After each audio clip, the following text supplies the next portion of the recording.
ఒక కుమారుడు జన్మించాడు. తల్లిదండ్రులు అతనికి జార్జ్ ఓర్వెల్ అనే పేరు పెట్టారు. బహుశా అతను పుట్టినప్పుడు ఇంత గొప్పగా దేవుని చేతిలో వాడబడతాడని చాలామంది అనుకోకపోవచ్చు. కానీ అతను యవన కాలంలోకి వచ్చిన తర్వాత దేవుని చేతిలో బలంగా వాడబడాలని నిర్ణయం తీసుకున్నాడు. ఆ నిర్ణయాన్ని దేవుని చేతిలో తన జీవితాన్ని పెట్టడం ద్వారా, హంబుల్నెస్ నేర్చుకోవడం ద్వారా, వినయం ద్వారా ఆ వ్యక్తి దేవుని దర్శనాన్ని గుర్తించగలిగాడు. తన జీవితంలో 1938 సంవత్సరంలో పుట్టిన ఆయన రీసెంట్గా అంటే 2023 సంవత్సరం ఏప్రిల్ 14 పరలోక రాజ్యానికి వెళ్ళిపోయారు. ఏప్రిల్ 14 జార్జ్ ఓర్వెల్ గారు పరలోక రాజ్యానికి వెళ్ళిన ఆ రోజు నేను అనుకుంటాను పరలోకంలో ఒక గ్రాండ్ సెలబ్రేషన్ ఉంటుందేమోనని. ఒక వరల్డ్ కప్ గెలిచిన ఒక దేశం ఆ దేశానికి వచ్చినప్పుడు దేశ ప్రజలందరూ ఏ విధంగా వారికి ఆహ్వానం పలుకుతారో, జార్జ్ ఓర్వెల్ అనే దేవుని సేవకుని ఆత్మ పరలోక రాజ్యానికి వెళ్ళినప్పుడు కూడా బహుశా అదే సెలబ్రేషన్ ఉండదు. ఎందుకోసం తెలుసా? అతని జీవితంలో ఎన్ని లక్షల మందిని ప్రభువుతో నడిపించడం ఆయనకి తెలియదు. కొన్ని లక్షల మందిని ప్రభావితం చేశాడు ఆయన పుస్తకాల ద్వారా, ఆయన పరిచర్య ద్వారా. జార్జ్ ఓర్వెల్ గారి గురించి నేను అనేక సందర్భాల్లో చదువుతుంటే he is always busy in proclaiming gospel. ఎప్పుడు కూడా ఒక్క నిమిషం కూడా ఆయన వేస్ట్ చేసేవాడు కాదట. ఏ మినిట్ ఉన్నా కానీ ఒక్క నిమిషం ఆయనకి సమయం దొరికిన దేవుని సువార్తను ప్రకటించాలి, ప్రభు సువార్తను అందించాలని గాస్పుల్ బేరర్గా ఆయన పేరు తెచ్చుకున్నాడు. ఎక్కడికి వెళ్తే అక్కడ దేవుని సువార్తను ప్రకటించారు.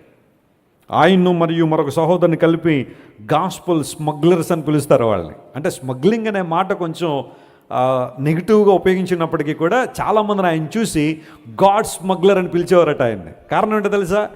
ఎక్కడెక్కడైతే బైబిల్ని బ్యాన్ చేశారో, ఏ దేశాల్లో బైబిల్ రాకూడదన్నారో అలాంటి దేశాలకి బైబిల్ని తీసుకుని వెళ్ళి దేవుని సువార్తను ప్రకటించడంలో ఆయన మరియు మరొక సహోదరుడు చాలా ప్రయాసపడ్డారు. అందును బట్టి వాళ్ళని చూసిన వాళ్ళందరూ వీళ్ళు దేవుణ్ణి ఏం చేస్తున్నారు? స్మగ్లింగ్ చేస్తారని పేరు పెట్టారు.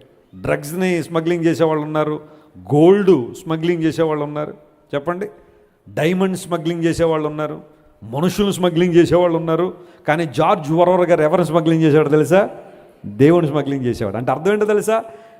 దేవుడు మా దేశంలోకి రావడానికి వీల్లేదో, యేసు ప్రభు మా జీవితంలో మా దేశంలో రావడానికి వీల్లేదని అనేక మంది ఎవరైతే ఆ బంధకాలు వేశారో ఆ దేశాలకు దేవుని సువార్తను పట్టుకెళ్ళి, బైబిల్ని పట్టుకెళ్ళి అనేక మందికి సువార్త ప్రకటించిన గొప్ప దైవజనుడు జార్జ్ ఓర్వెల్ గారు. ఆయన ఎంత దీనుడు అంటే ఆయన విమానంలో ప్రయాణం చేసినప్పుడు, రోడ్డు మీద నడిచినప్పుడు ఎవరైనా కనబడితే సువార్త చెప్పకుండా వదిలేవాడు కాదట. ఆయన ప్రభు సువార్త ప్రకటించాలి, దేవుని సత్యం ప్రకటించబడాలని. నేను అనుకుంటాను ఆయన జీవితంలో అనేక మందిని ప్రభువుతో నడిపించి బడా నమ్మకమైన మంచి దాసుడా ఆయన దేవుని చేత పిలువబడి ఉంటాడు. ఆయన పరలోక రాజ్యానికి వెళ్ళిన తర్వాత దేవుని బిడ్డలారా, దీన మనస్సు గలవారిని దేవుడు ఏం చేస్తున్నాడు? ఆయన వాడుకొనబోతున్నాడు, తన మహిమ కొరకు వాడుకుంటాడు. నేను ప్రకటిస్తున్నాను దేవుని సేవకునిగా, the more you humble yourself in the presence of God, God is going to use you mightily to save your family, to save your community. నీ కుటుంబాన్ని ప్రభావితం చేయడానికి, నీ చుట్టూ ఉన్న సమాజాన్ని ప్రభావితం చేయడానికి 2025 సంవత్సరంలో దేవుడు నేను చాలా బలంగా వాడుకొనబోతున్నాడు. ఎందుకోసం అంటే నువ్వు ఆయన చేతులకు సమస్తాన్ని అప్పగిస్తున్నావు కనుక. గట్టిగా చప్పట్లు కొట్టి ప్రభువును మహిమపరచండి.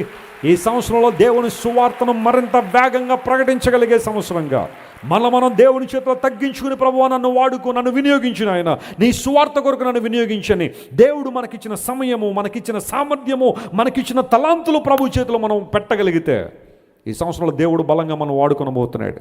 అద్భుతాలు మన ద్వారా దేవుడు చేయబోతున్నాడు. వీరి పక్షాన వీరి దేవుడు ఉన్నాడని అనేక మంది గుర్తించినట్లుగా స్పష్టమైన విధానంలో దేవుడు మన జీవితంలో మేలు చేయబోతున్నాడు. చెప్పండి, నేను ముగిస్తున్నాను వర్తమానాన్ని. మీరు పరిశుద్ధుని ద్వారా ఏం పొందారు? అభిషేకం పొందినవారు. ఈ మాటనందరూ గుర్తుపెట్టుకోండి. ఈ సంవత్సరంలో ఈ పరిశుద్ధుడు ఎలాంటి వాడు అంటే కుళ్ళు పట్టని పరిశుద్ధుడు, రెండవది అధికారం కలిగిన పరిశుద్ధుడు, మూడవది దీనులను ఉద్ధరించగలిగే పరిశుద్ధుడు ఆయన. ఇలాంటి పరిశుద్ధుని ద్వారా అభిషేకాన్ని పొంది ఆయన కృపలో వర్ధిల్లే కృప దేవుడు మనందరికీ దయచేయను గాక. కళ్ళు మూసుకోండి, ప్రార్థన.